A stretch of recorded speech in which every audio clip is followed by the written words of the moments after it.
now in the early stages of the fourth industrial revolution, which is bringing together digital, physical, and biological systems.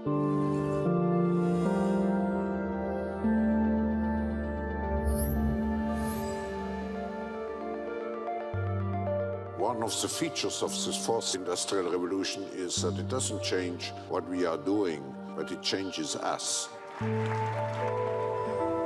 We need a different economic model that will allow us to meet the basic needs of every human on the planet, and that will be focused not on growth per se, but on maximizing human well-being. We have energy technologies that can power our civilization, but how do we get it and implement it at the scale we need at a price that people around the world can afford? If we're able to do something to transform cities, to make them more efficient, then the impact can be huge.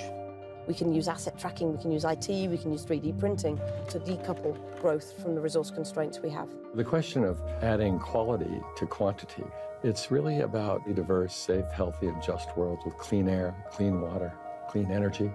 Together we are fighting to preserve our fragile climate from irreversible damage and devastation of unthinkable proportions. The prediction of 5 million jobs lost by 2020 to technology is serious, but the main question is, how will we define work? How will we share the wealth? How can you have a doctor that really knows a lot about data? How can you have a biologist that knows about medicine? We have to create a space that enables people to think freely, to think divergent thoughts, to think creative thoughts. We really need new education or new training. We're working with a World in Motion in FIRST Robotics, trying to encourage students from 3rd grade all the way up through the end of high school to pursue science, math, and different technologies. It's this ability of digital technology to change outcomes, to truly empower people that can create a more equitable growth. Fourth industrial revolution has the potential to make inequalities visible and to make them less acceptable in the future. I was the first person in the world to be able to voluntarily move my legs while stepping in a robot.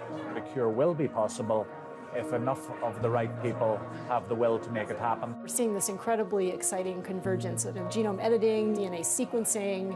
Governments have a very important role to play in enabling the safe and effective use of technologies. We need to take responsibility at every level of society to adapt to these technological challenges, which are redefining what it means to be completely embedded in this world. Even though we have everyday problems we have to solve, we have to find a way to lay the foundations for the innovations of tomorrow.